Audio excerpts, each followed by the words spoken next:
Simula naging TikTok affiliate ako, itong product na talaga ito ang pinakamagandang product na hindi ko talaga ipagpapalit sa lahat ng mga product na na-try ko.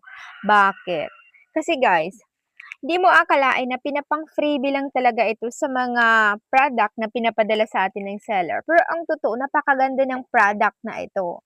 Actually, 3 years ago na, okay, simula nag-TikTok affiliate ako. Tapos eto, marami pa rin talagang naghahanap sa akin at nagtatanong, nag-PPM sa akin na kung saan ba pwede makabili nito ng legit. Dahil napakaganda nitong Lifosia. Wala talaga akong narinig dito na hindi magandang feedback dahil puro magaganda.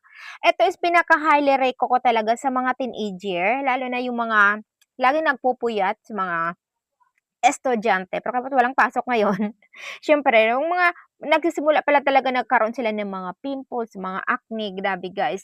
Ito ang pinaka-highly reco ko sa inyo dahil mabilis talaga siya makapagpakalma ng mga pimples natin at mga acne.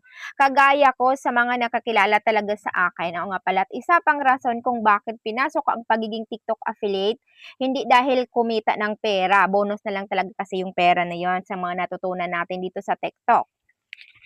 Kasi nga, ang problema ko talaga noon is yung aking face. Bakit? Kasi yung balat ko talaga sobra talaga guys. Super duper talaga.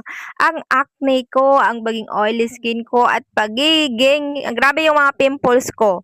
Di ko talaga alam kung bakit, sa dugo ba talaga, sa genes, parang ganun. Siyempre, sa side naman ni mother and father ko, wala naman ganun. Ako lang talaga. Sabi ko, bakit ganun?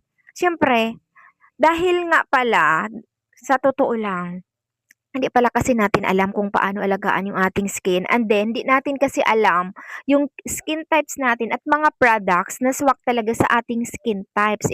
Isa pa talaga yung guys yung pinaka-problema sa atin. Dahil noon is wala pa talaga tayong pwede magpatanungan o wala pa kasing YT, wala pang TikTok.